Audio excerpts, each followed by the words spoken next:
رب العالمين بارئ الخلائق أجمعين فاطر السماوات والأرضين والصلاة والسلام على أشرف الأنبياء والمرسلين المبعوث رحمة للعالمين شفيع المذنبين وحبيب قلوب الصادقين سيدنا ومولانا أبي القاسم محمد اللهم صل على محمد وآل محمد وعلى أهل بيته الأطيبين الأطهرين الهداة المهديين ولعنة الله على أعدائهم إلى قيام يوم الدين رب اشرح لي صدري ويسر لي أمري واحلل عقدة من لساني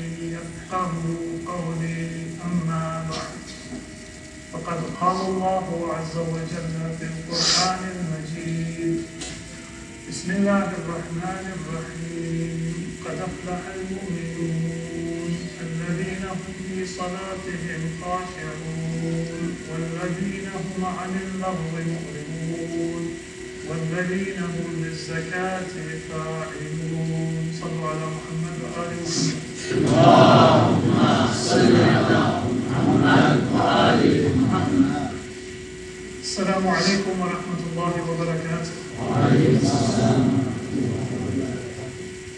In discussing the path of virtue and salvation according to the Islamic conception, we have covered a number of very important and very fundamental concepts that orient us towards a deeper understanding of what the nature of religion is and what the nature of our religious journey is, and hopefully will give us a more firm grounding as we try to travel that path of moving closer to Allah subhanahu wa ta'ala. And the most important of those concepts that we have tried to explore and explain are, number one, that your faith and your iman and your deen are not the surface that is built upon some kind of general or some kind of secular humanity. But rather your humanity is built upon Islam in the sense that your body consists of various systems that comprise numerous organs, your circulatory system, your respiratory system, your digestive system, and that each of the organs within your body is composed of cells, and those cells have molecules, and those molecules have atoms, and those atoms have subatomic particles, until we get to a point where we can't observe, and we might not even be able to conceive. But at all of those levels, your body and all of its functions and your very existence obey the laws of Allah subhanahu wa ta'ala. That is the essence of Islam. And that is the foundation not just of your humanity, but of your very existence. And then your conscious decisions are built upon that foundation of your existence. And here is where you can decide if you want to be Muslim all the way and submit to the commands of Allah subhanahu wa ta'ala that have been taught by our Prophet Muhammad sallallahu alayhi wa alihi.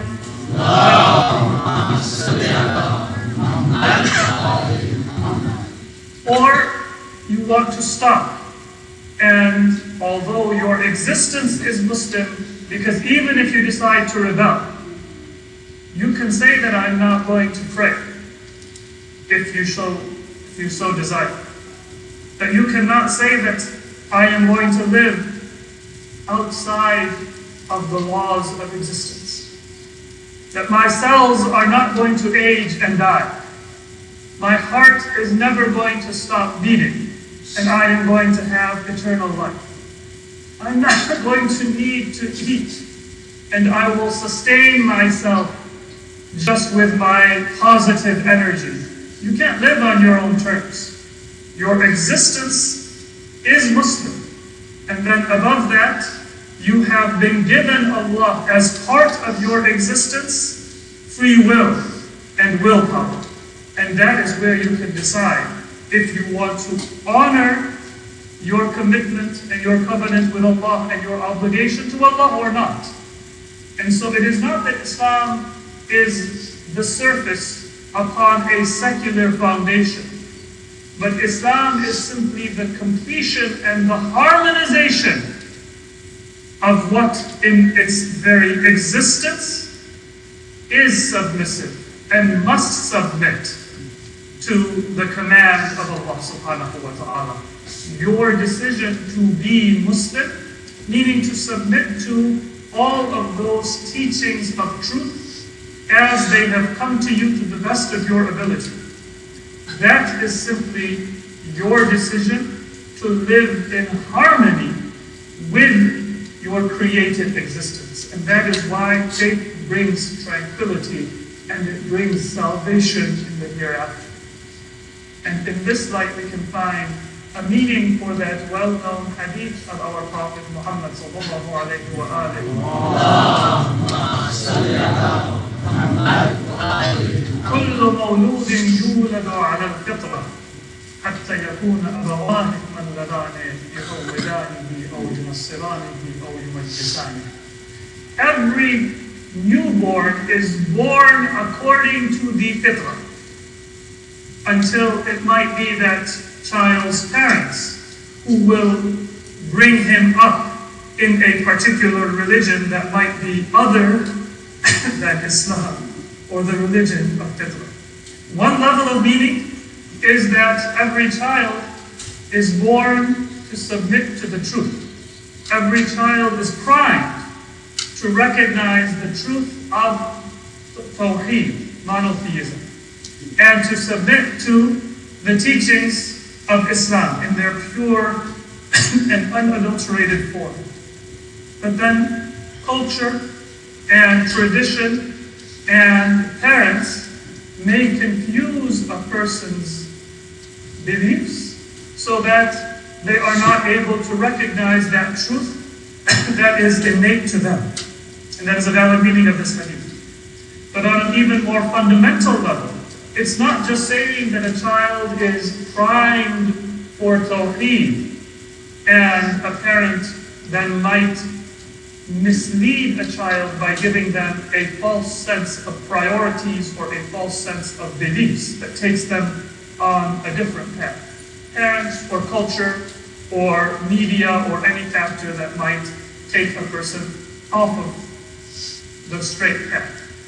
But on a more fundamental level, the existence of every child is in line with the wisdom of Allah subhanahu wa ta'ala. From the moment that that child takes his or her first breath and the heart beats for the first time and all of those operations within the body begin, that child is living the life of a Muslim. And when that child seeks sustenance and seeks the care and the love and the protection of his or her parents, that is Islam at the level of that child, which is governed by nature, which is governed by instinct. That is the natural path which, if it is left to develop as it should, will result as the child matures and grows and learns in becoming a mu'min.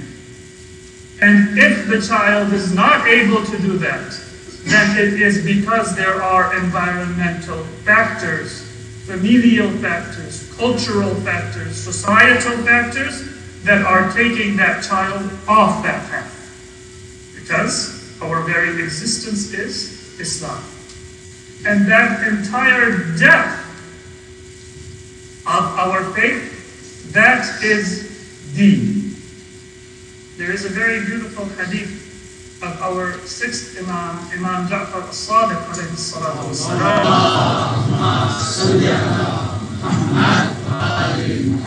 which we can only understand if we appreciate that Islam and being religious and deen is that entire depth of our service of what is right, our affirmation of what is right, that which comes from revelation and which we would not know if it were not taught to us by the Prophet, and that which comes to us from our internal prophet or our conscience, which we know because we are human beings who have been given intellect and understanding to some extent within our very existence. The Imam says that there are 4 attributes. If they are found in a person, أَرْبَعٌ مَنْ كُنَّ فِيهِ كَمُلَ إِيمَانُهُ وَإِنْ كَانَ مِنْ قَرْنِهِ إِلَىٰ قَرْنِهِ ذُنُوبًا. Even if that person is filled with sin in their entire body, meaning they commit many sins, but if they have 4 attributes, كَمُلَ إِيمَانُهُ, that person's iman becomes kamil.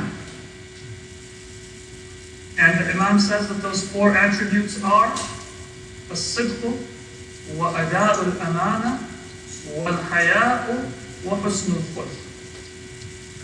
Honesty and being trustworthy and having a sense of modesty and propriety and having good morals.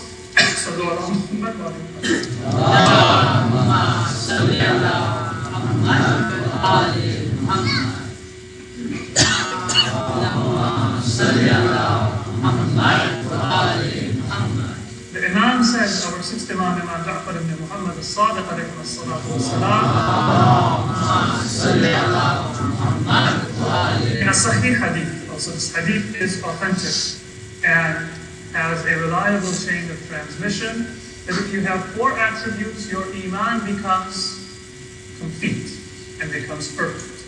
And those 4 attributes are the foundation upon which your prayer can be something that brings you close to Allah subhanahu wa ta'ala. A foundation upon which all your other acts of ritual worship and all your other acts of devotion can bring you closer to Allah subhanahu wa ta'ala.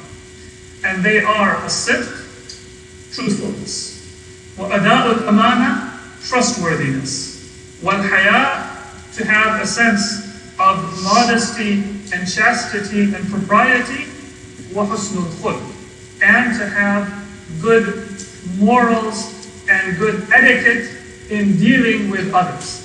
These, the Imam says, are the wellspring and the source of a complete faith.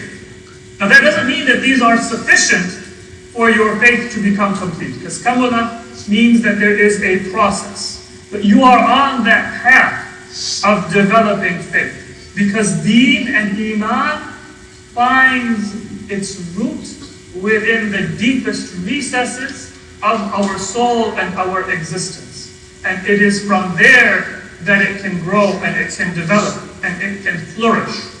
And all of the levels of that development and all of the levels of that process, they are part of your deen.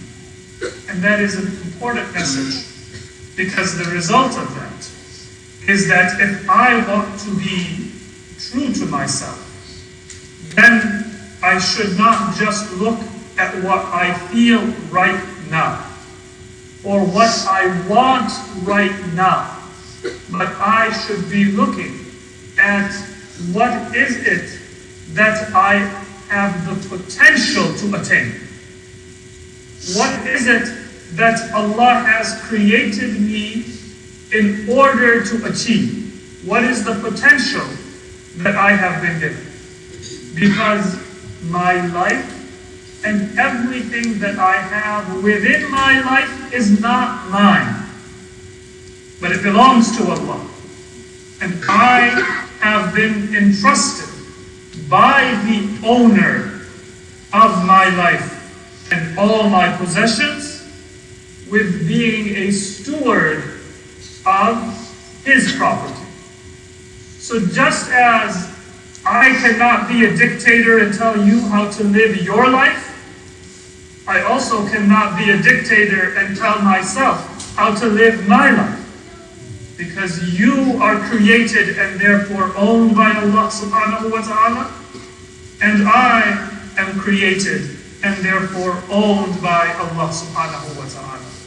Now that doesn't mean that I have equal authority to tell you what to eat as I have to decide what to eat myself or any other decision.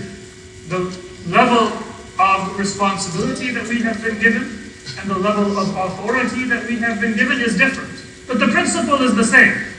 I am not an owner of my decisions, and I am not an owner of your decisions.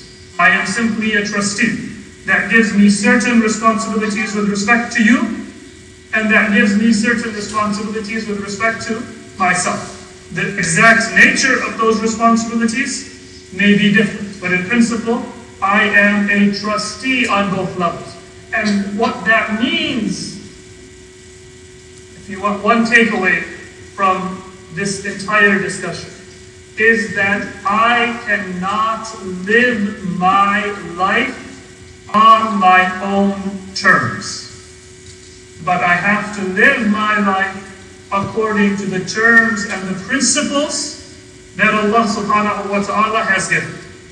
And that is true freedom, because that is the true nature of my existence.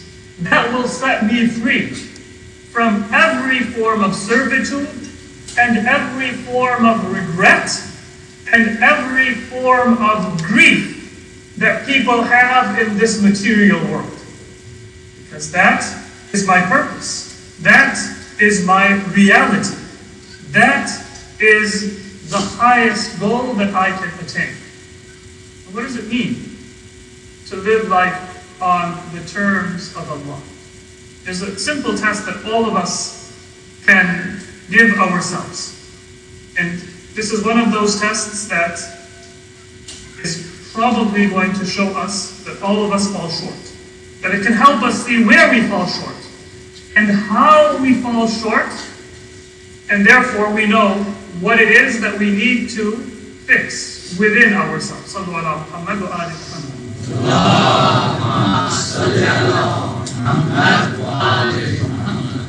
Imagine one thing that you want more than anything else.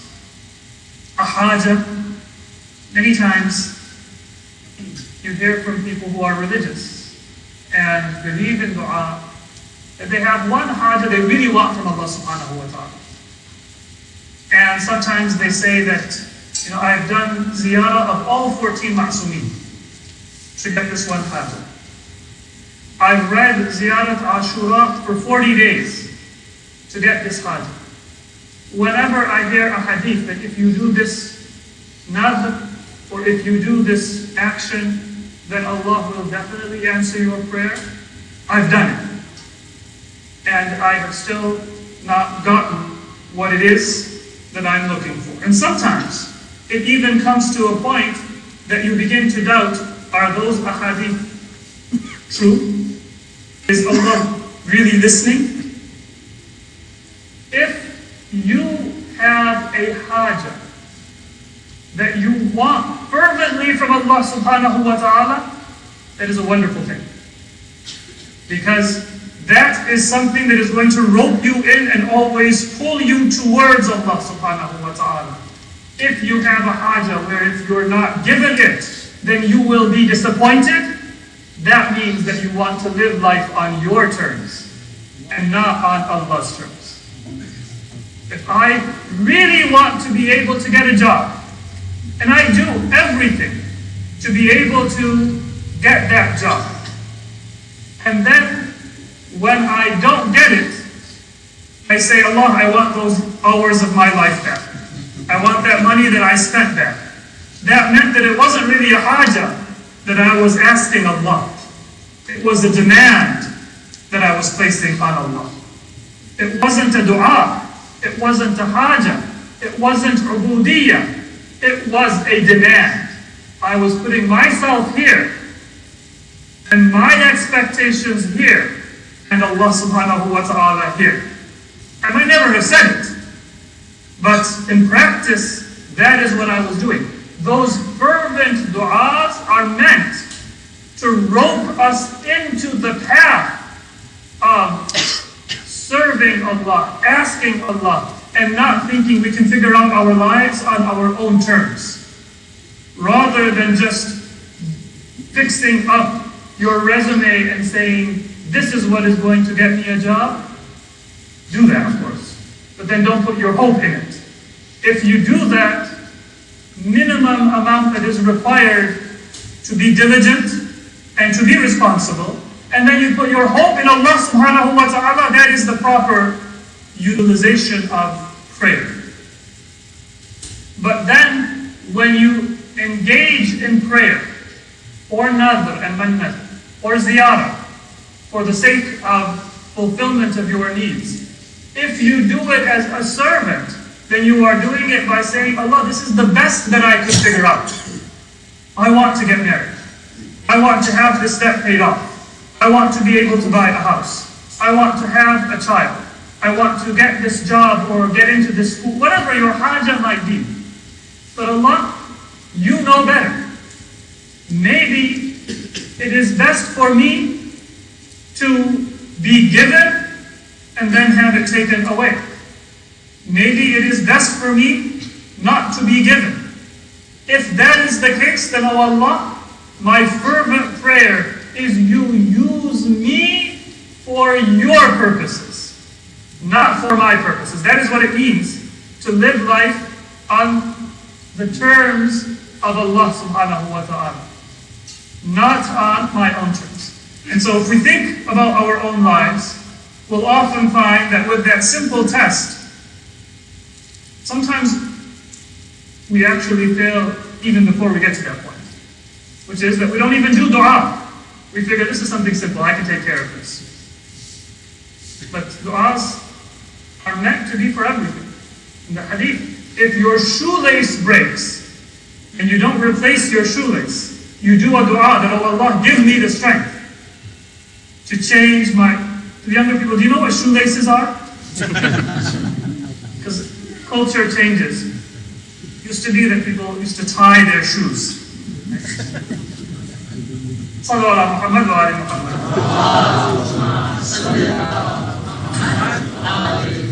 Sometimes your age shows. But even the simplest thing that is easy for you to accomplish on your own terms, that you should ask Allah for.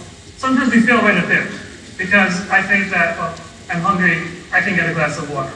I can get a snack. I can figure out that simple thing. If we don't have the strength, if we don't have the health, then that simple task will become impossible. That distance that we used to walk without thinking, we might not be able to walk it without assistance. And even with assistance, we might not be able to do that. Climbing that one flight of stairs, we don't think about it. We fly up the stairs, skipping one step or two steps. But then, if our health is not there, then we might not be able to carry ourselves or walk with our own strength up that single flight of stairs. The simplest things ask Allah for. And if we do that, and we do believe in dua, then many of us will fail at that second level. Because we have a haja, but then when we don't get it, we don't say, عَرَفْتُ رَبِّي بِفَسْخِ الْعَزَائِمْ وَنَقْضِ الْهِمَمْ. We say that, Allah, why? What's wrong? How can I bribe you to take care of it? Rather than say, how can I change my own perspective in order to live life accomplishing your purposes, not my own purposes. And that is why Imam Ali sees Allah more beautifully and more thoroughly when his prayers are answered in a way different than he asked them. Naqd al-himam is what gives you ma'rifah. Because when I have my own terms, and I get it, well, that is Allah simply saying that what you thought was right. But when I ask something, and I want something, and I work for something, and Allah takes me to a different destination, that is where Allah is saying that you have a Lord, you have a protector, you have a guide. I am going to show you something better than what you wanted and what you asked for and what you thought. Both of them are signs of God's mercy, but this one is a sign of God taking you under His wing and giving you what He knows is best for you that you could never understand. But we think, why am I still renting? Why can I not buy my house? Why am I not able to get that hajat that I have asked for with such fervency and that I have done all of those du'as for? So that is a very simple test that we can give ourselves time and time again in our life. Are we living life according to our terms or according to the terms that Allah has said? Sallu ala Muhammad wa ali Muhammad.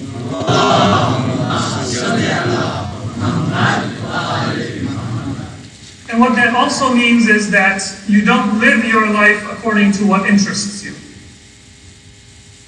Now, interest is good because it brings you in. Just like dua brings you in the door, but it's not meant to be a crutch. It's meant to take you now to understand that Allah has a purpose and you want to be used for Allah and His purpose, not for your own purposes. Similarly, your interests are what give you motivation. They get you started on the path of study. But then you should not approach religion according to what you find interesting and edifying. But you should be questioning, do my interests fit my needs and my obligations or not? And if there is a mismatch, then use those things that are naturally interesting to you and use that insight that you gain from your natural interests to try to develop a motivation and an interest in those things that are important for you and that are obligations. You will question your interest because you want to fulfill a higher purpose. It's very common that people, they approach religion and they say that, well, I'm interested in irfan, I'm not really interested in fiqh. I want to study Islam. Don't give me all the details about how to pray, what is mustahab and what is not mustahab. I find that kind of dry. But I'm interested in irfan. Sometimes a person spends 15 hours a week on Netflix. It's almost a part-time job. And they say that I'm interested in irfan. You might be interested in irfan, but ignore it. Because you cannot become a person with ma'rifah if you have 15 hours a week, or 10 hours a week, or maybe even 5 hours a week. And that might seem extreme. But to spend on Netflix, to spend on that kind of entertainment. And the interest that you have is simply me fooling myself into thinking that I'm learning something about Islam because it's intriguing for me and it's interesting for me. If you're truly interested in ma'rifah, then ahadith have told us what that means. And I almost never, if you've heard my speeches, mention those ahadith. And when I come across them in books, I kind of skip over them because they're scary to see what the expectation is. A true Shia, a true mu'min, a true person with ma'rifah is somebody who lives their life as what normal people call a doormat. I don't know if all of you are familiar with that term. What does it mean to be a doormat? A doormat is something that everybody walks over to get into the house. And we generally use that to refer to a person who is always looking out for others and not looking out for themselves. There's not a positive connotation to that word doormat. So if you want to praise somebody for their ma'rifah and for their piety, don't say, MashaAllah, you have such great faith that you are a doormat. Generally, people use that because what they mean by that is that you don't look for yourself And sometimes then you suffer. Like if I give loans to other people and then I don't have money for what I need in my own life. And my debts go into collection because I'm helping somebody else. Or my own family suffers because I'm always answering the call of another person. That's not what Islam or what Irfan demands. What I mean by the type of doormat, the type of person that ma'rifah and tashayyu and iman require according to ahadith, is that if I have a need and somebody else has a need, then I want that person to have a house more than I want myself to have a house. If they have a doubt, if they have a debt that is due today, and I have a debt that is due in 5 days, then it's more important for me that their debt gets paid. And inshallah, Allah will provide for me, and within that 5 days, I will be able to pay my debt. According to one hadith from our sixth Imam, Imam Ja'far al-Sadiq alayhi salatu wassalam,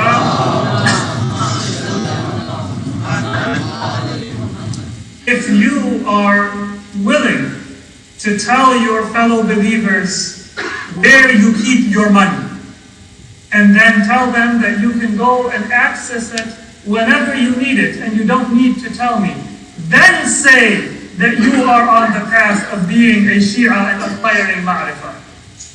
But that's not a requirement. As I said yesterday, if you do what is a faridah, then Allah subhanahu wa ta'ala will honor you for that and not demand beyond that. But at the very least, don't fool yourself into thinking that you are on the path of ma'rifah. And sometimes it's better for you not to get that additional information, because when you get that additional information and you are not yet ready to implement it, then it simply cheapens it within your mind. So it's always better to gain an amount of information that I am committed to implement. And if I'm not ready yet to implement something, then I should work on strengthening my willpower, and I should work on deepening my level of faith and reliance on Allah subhanahu wa ta'ala, so the information that I get translates into me becoming a better person in practice. But many of us, we are interested in listening to the stories of Ahlul Bayt, of prophets. We're interested in getting information, sometimes about history, sometimes about tafsir, sometimes about theology, sometimes about irfan or other subjects. And we are attracted to it because it's interesting. And then after listening to that speech, if the masjid needs somebody to volunteer in a boring, thankless position, I'm not more motivated. Sometimes I'm actually less motivated, because I feel like it's a better use of my mind to listen to the next lecture in this series. And so I say I don't have time. Well, that tells me that I'm living Islam according to my terms. And maybe learning that information is not what I need at that moment. What I need at that moment is actually for us to try to develop that motivation to serve, to sacrifice, to give my time and my money in the way of Allah subhanahu wa ta'ala before I think of my own needs. And when we're talking about our interests, I need to move my interests in the direction of those sources of knowledge that are going to reinforce in me the desire to practice and to serve and to sacrifice, to make me into a doormat, not in that negative sense, but in that positive sense of preferring those things that are most important, even when they're difficult, and even when they're boring, and even when they are not that interesting to me because they are important. And because I believe my life belongs to Allah, and so I want to live my life according to the terms that have been set by Allah subhanahu wa ta'ala. Sallu ala Muhammad wa ali Muhammad.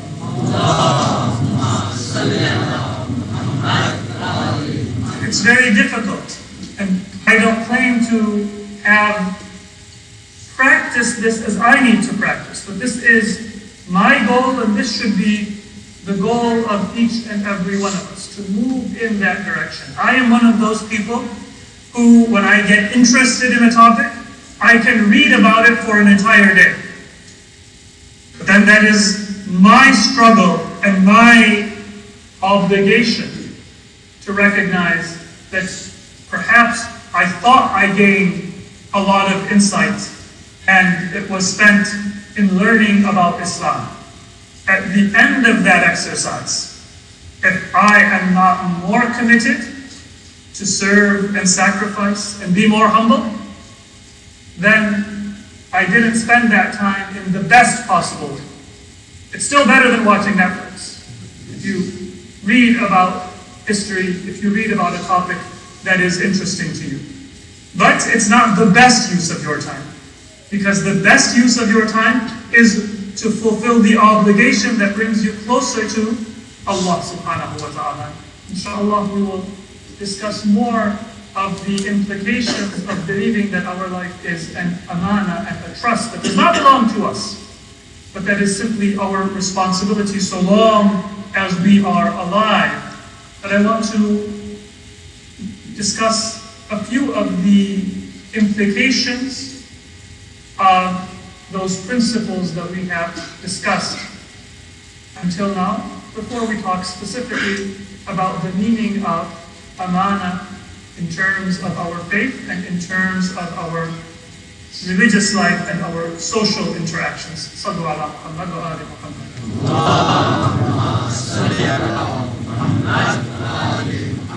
One implication, as I mentioned, is that your interests are something that you should question and not something that you should use as the basis of your approach to religion.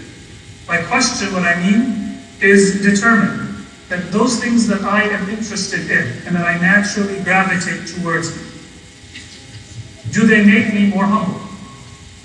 Do they make me more generous with my money in the way of Allah subhanahu wa ta'ala? Do they make me more generous with my time in the way of Allah subhanahu wa ta'ala? Do they make me less judgmental and more ready to forgive my fellow believers and get along with my family with fewer expectations and fewer demands?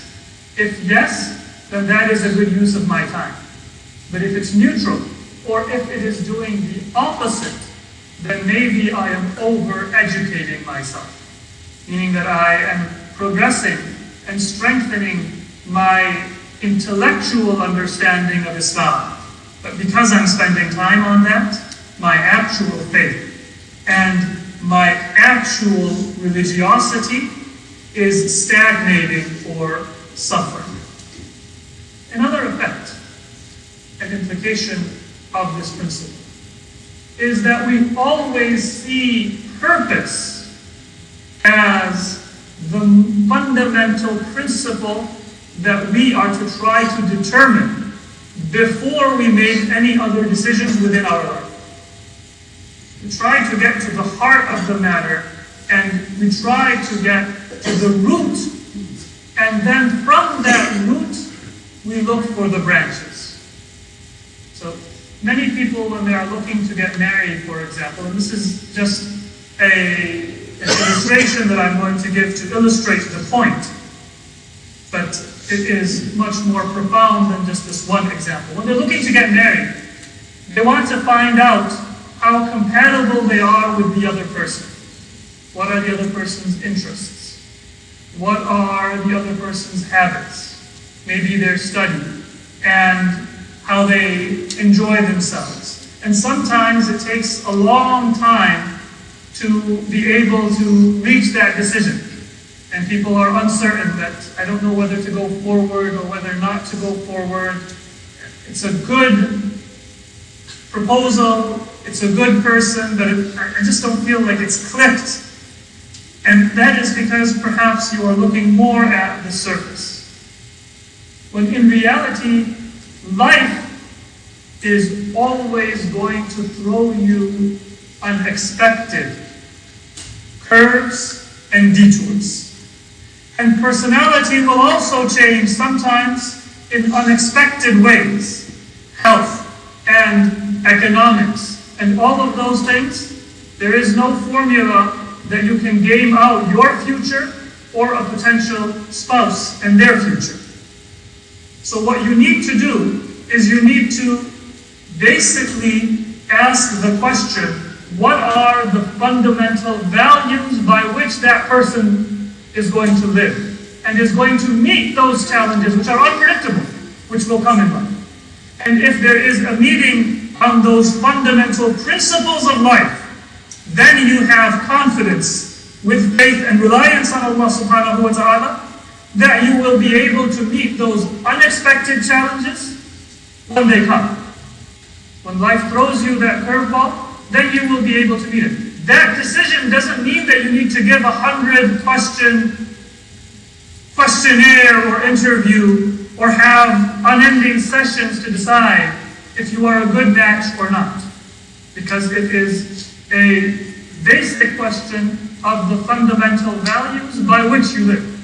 It doesn't mean that you take the decision for granted or you just make a rapid decision without thinking about the implications for your own life or for the other person's life. But what it means is that you are able to reach a peace and a tranquility within your heart relatively rapidly because you're looking for purpose and for the root of the decisions that we make within our life, and you're willing then to adapt and change yourself according to circumstances and according to the personality and the needs of your partner. That gives you the capital and that gives you the strength to make a good decision in life. And that was just an illustration of the principle that I am speaking about, but it also is relevant to our religious life. Sallu ala Muhammad wa ala Muhammad.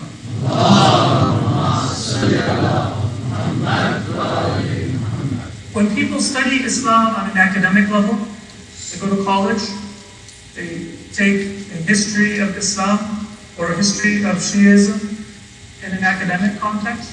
And one of the most common questions that I find is that I was never taught this in Sunday school.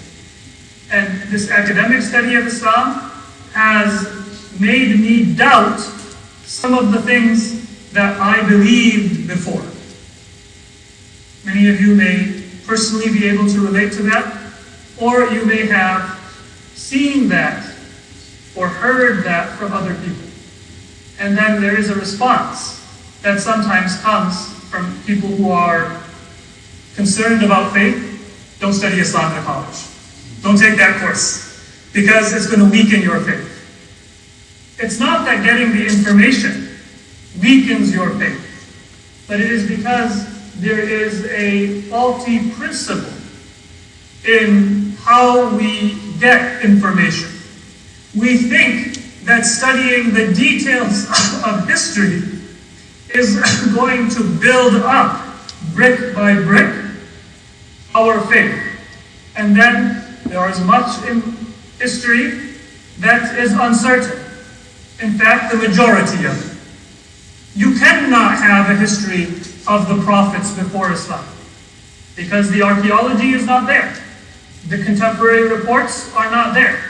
There was no Chinese style or US TSA style surveillance to get the full picture. And even the ahadith that we have are incomplete and imperfect. You cannot get the full picture of the history of the Prophet or our Imams. It is not possible. If you think that by getting that history you're going to brick by brick be able to understand every decision or be able to prove the miraculousness of Islam, then that is not going to be possible. It's not that studying the history is weakening your faith.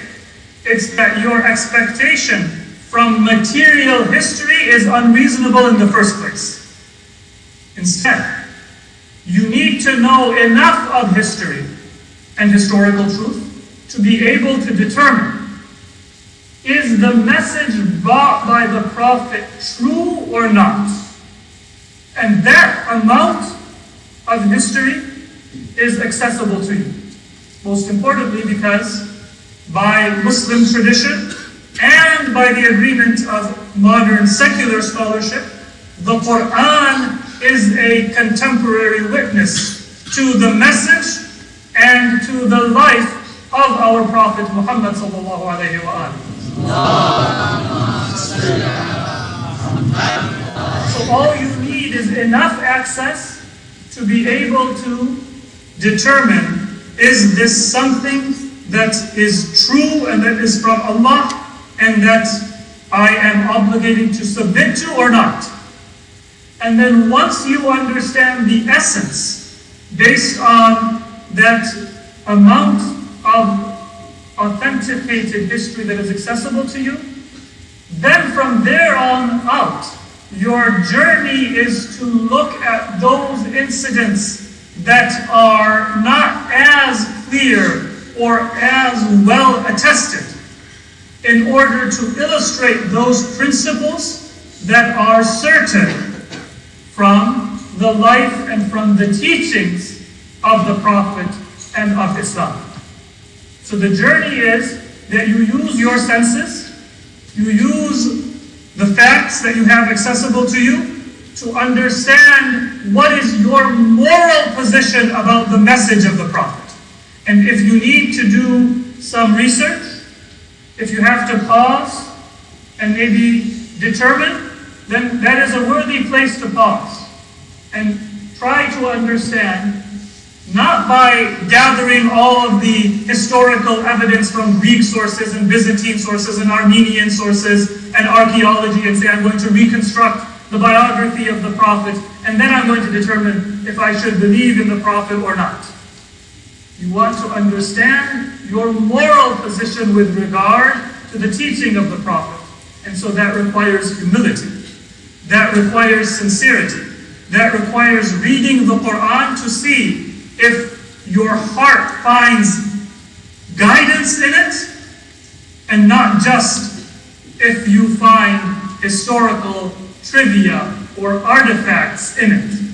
And once you reach that moral position, then you have a standard, because you have a connection now to the Prophet, in order to contextualize all of those other things which may or may not be able to be authenticated on their own terms. I've often heard that same question about Karbala, that you hear a majlis in English and you hear a majlis in Urdu, or you hear two majlises in two different places. And some of the incidents might be narrated in a slightly different way. And people say that, well, I don't know exactly what happened. And I don't know what to accept. And so then when I'm listening to the musibah, I can't connect to it because I'm thinking, wait, was it like this or was it like that? Was Ashura in October? Was the temperature 110 or was it 85? You're looking at the details and the chronology, and sometimes people say that that makes it difficult for me to grieve, to mourn, to shed tears. And that is the same issue. If you want to spend time to find out about Karbala, then find out what is it that the Prophet said about the significance of Karbala, and the depth and the profundity of the journey of Imam Hasan and the sacrifice of Imam Hasan. That is something that you should study. And once you have done research and your heart is content that it is true that according to Shi'i sources and according to Sunni sources and according to the authentic history of Islam, the Prophet said, this is the supreme sacrifice that sets an example for all humanity and for all time. This is the sacrifice that Allah took pride over, even in the company of His angels and even in the company of His prophets. Then those incidents that come in history, that are narrated in different sources and sometimes narrated in different ways, they are merely means for us to illustrate those eternal moral principles which we know through authentic and through definite sources. So we do try to find the best and the most authentic narrations. But sometimes our ability to do so is limited. That should not mean that we have a hard time connecting. Because at that moment when we come to the musibah and the tragedy of Karbala, we're not trying to build a superficial history. We're trying to use those facts that have come down to us as best as we are able to understand them in order to connect to that purpose, which is why Karbala is important. So that principle that I'm illustrating, just as it tells you that you don't look at your own interests, but you look at your obligations and try to change your interests in accordance with that, it also tells you how you can study history but not get caught up in the trivia and the superficial details of that history, but use that to get a better connection to the deeper purpose of that history.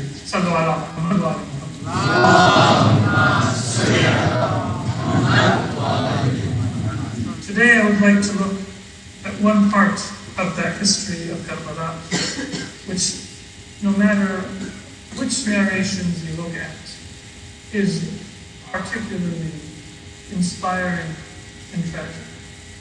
That is a mother who loved her two sons in a way that our own mothers and we ourselves are not even able to imagine. Like any mother, she would have had dreams for her children, that she would see them come to adulthood. She would see them get married, and that she would celebrate their marriage with them. And then they would have families of their own, and that she would be able to spend time with her grandchildren and teach them about the values of Islam. Lady Zainab saw that her life had taken a different turn. And those children that she had raised with such love, and when they were young, she told them inspiring stories of the courage of Ja'far al-Tayyar and Amir al-Mu'mineen. Those stories were to become their destiny. But because she knew that her life was the property of Allah subhanahu wa ta'ala and not her own property, when the time came for that sacrifice, there was nothing that Lady Zainab wanted more than for her children to go forth and to offer their sacrifice in the path of Islam. And so on the eve of Ashura, narrations tell us that this mother, just as she may have once dreamt of lovingly preparing her sons on the eve of their marriage, called her sons before her and prepared them for martyrdom and for death. And I can't imagine what words a mother would use at that moment, but we know the love that Lady Zainab had for Imam Hussein. She must have told her sons that I had many dreams for you, but today I have only one hope and one dream for both of you. And that is that when tomorrow the dawn breaks, then on the day of Ashura, you, my sons, be the first to go and offer your lives for the sake of Islam, because you are my children. And my brother Hussein is the beloved of Allah, the child of Fatima Zahra, the grandson of Muhammad Mustafa. It is an honor for me if you offer your lives to sacrifice for the beloved grandson of the Messenger of Allah and the son of Fatima Zahra. This was the courage that Lady Zainab gave her sons, and they made a solemn vow to their mother that whenever they had the opportunity, as soon as the morning came on the day of Ashura, they would go and they would ask permission from Imam Hussein to offer their lives. But whenever these two young boys or young men came to their uncle, before they could even build up the courage to ask, they saw that their uncle Hussein broke down in tears. And sometimes it was as if they felt that he might not be able to stay conscious, and so they could not bring themselves to ask permission for battle. At one time, Lady Zainab came to them and said that, "Oh my sons, have you forgotten my message? There is only one thing that I, as a mother, ask for you today. Have you forgotten the promise you made for me? Have you forgotten the covenant you made?" And they said, whenever we go to our uncle to ask permission for battle, then he breaks down in tears. And Lady Zainab says, "Come with me, and I will get permission from Imam Hussein." So she brought her sons with her, one by her right side and one by her left side.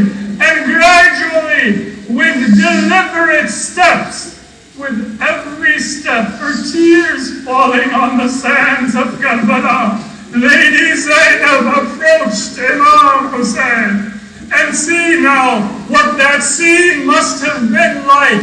A sister who had never asked anything from her brother except that he immediately fulfilled her request and her every wish, is asking something from her brother that he cannot bring himself to give.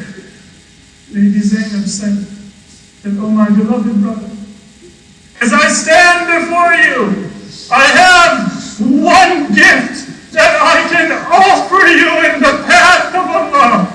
Do you deem me worthy? And do you deem my sons worthy to lay down their lives in your path?"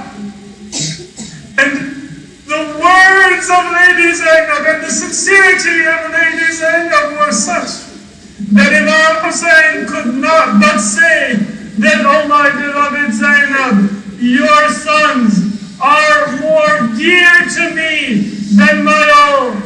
If this is your wish and this is your pleasure, I have never said no to you until today, and I will not say no to you on this day." Lady Zainab and Imam Hussein and Abu Fadl al-Abbas together sent all of Muhammad to battle. They fought together with courage and with bravery. But when they began to falter and they were covered with wounds, and when they fell to the ground, then Imam Hussein felt in his heart a certain sense of embarrassment that these were the beloved of my sister Zainab. What will her heart feel when she sees that they are no longer alive? Imam Hussein felt a sense of shame, but he went forward, and Imam and Abu Fadl al-Abbas brought those young warriors' bodies back and laid them on the ground, one beside the other. And then the Imam was perhaps thinking, with what words can I console Lady Zainab? She has seen not one, but two sons lay down their lives before her very eyes, and now those two wounded bodies are in the sands before her. But the Imam saw that Lady Zainab came forward with calm and dignity and laid down between those two bodies and went into prostration and said that, "Oh Allah, I thank you that you have accepted this sacrifice from Lady Zainab, and tomorrow when I